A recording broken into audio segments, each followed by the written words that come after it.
Operasi evakuasi Westerling yang melibatkan hampir semua pimpinan tertinggi baik sipil maupun militer Belanda di Indonesia sukses besar. Pada 22 Februari 1950 ini, pesawat Catalina yang ditumpangi oleh Westerling mendarat kira-kira 1 km dari pantai Singapura. Perahu karet pun diturunkan.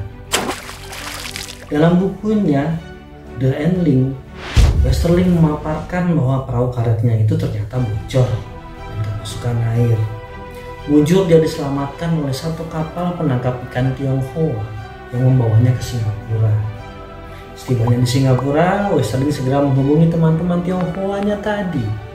Teman-teman Tionghoanya yang pernah membantu dia ketika membeli persenjataan untuk Pau Antui. Westerling segera membuat perencanaan untuk kembali ke Indonesia. Namun pada tanggal 26 Februari 1950, ketika berada di tempat temannya, Chia Piet Kai, Westerling ditangkap oleh polisi Inggris dan dijebloskan ke penjara Changi. Rupanya, operasi evakuasi Westerling itu bocor. Pada 20 Februari, ketika Westerling masih di Jakarta, Lamy, seorang wartawan dari Reuters, mengirim telegram ke London, memberitakan bahwa Westerling dalam perjalanan menuju Singapura untuk kemudian melanjutkan ke Eropa.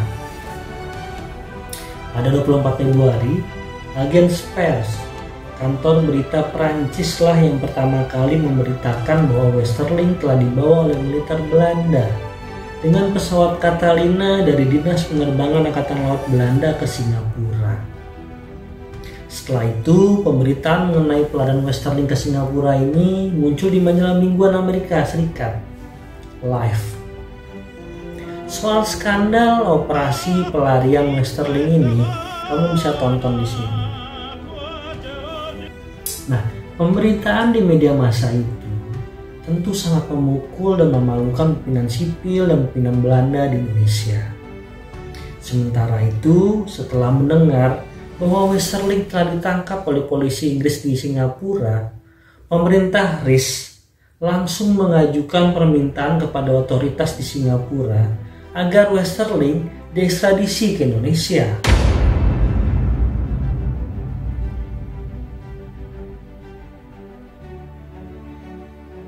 Namun, pada 15 Agustus 1950, dalam sidang pengadilan di Singapura, Hakim Evan memutuskan bahwa Westerling sebagai warga negara Belanda tidak dapat diekstradisi ke Indonesia.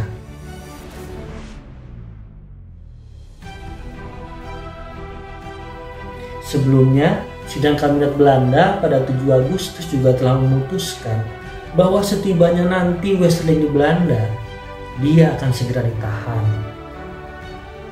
Maka, pada tanggal 21 Agustus, Westerling meninggalkan Singapura sebagai orang bebas dengan menumpang pesawat Australia Qantas dan ditemani oleh Konsul Jenderal Belanda untuk Singapura, Mr. Der Gaal, seorang pendukung Westerling.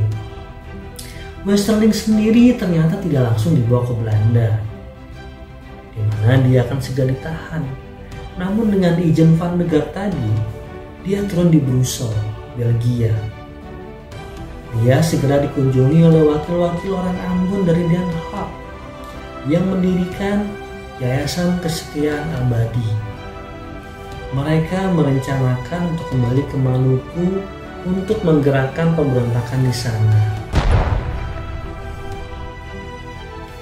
Ingat tentang waktunya, berarti ini terkait dengan Republik Maluku Selatan. Di Belanda sendiri, secara in absentia, Westerling menjadi orang yang paling disanjung. Dan awal April 1992, secara diam-diam, Westerling masuk ke Belanda. Namun keberadaannya terendus. Pada 16 Agustus itu, Westerling ditangkap. Westerling ditangkap di rumah Van Reteren. Mendengar berita penangkapan Westerling di Belanda pada 12 April 1992, Komisaris Tinggi Indonesia di Belanda, Susanto, meminta agar Westerling segera diekstradisi ke Indonesia. Namun ditolak oleh pemerintah Belanda.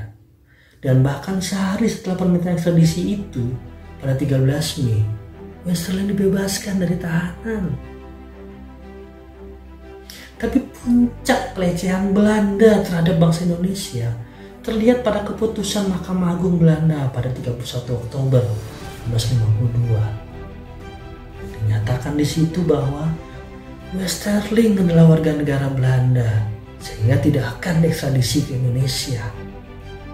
Setelah keluar dari tahanan, Westerling sering diminta untuk berbicara dalam berbagai pertemuan yang selalu dipadati oleh para penunjangnya. Dalam suatu pertemuan dia itu ditanya, mengapa Soekarno tidak ditembak saja? Westerling menjawab, orang Belanda sangat perhitungan. Satu peluru harganya 35 sen. Sementara Soekarno harganya tidak sampai 5 sen. Berarti rugi 30 sen yang tak dapat dipertanggungjawabkan. Beberapa hari kemudian, Komisaris Tinggi Indonesia, Susanto, memprotes kepada kabinet Belanda atas penghinaan tersebut. Pada 17 Desember 1954, Westerling dipanggil menghadap pejabat kehakiman di Amsterdam, di mana disampaikan kepadanya bahwa pemeriksaan telah berakhir dan tidak terdapat alasan untuk pengusutan lebih lanjut. Pada 4 Januari 1955, Westerling menerima pernyataan tersebut secara tertulis. Meneer Jacobs, hoewel ik in de pers bekend sta als een hele ruwe jongen. Dengan demikian dapat disimpulkan, bagi orang Belanda kala itu, pembantaian ribuan rakyat di Sulawesi Selatan tidak dianggap sebagai pelanggaran HAM. Juga kudeta APRA pimpinan Westerling tidak dipandang sebagai suatu pemberontakan kepada satu negara yang berdaulat.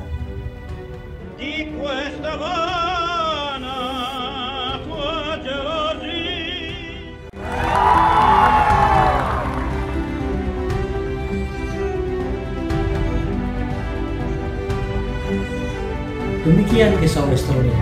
Kalau kamu pikir video ini bermanfaat, tolong di like dan disebarkan.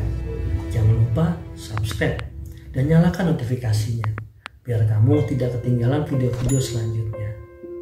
Saya Henry Teja, salam.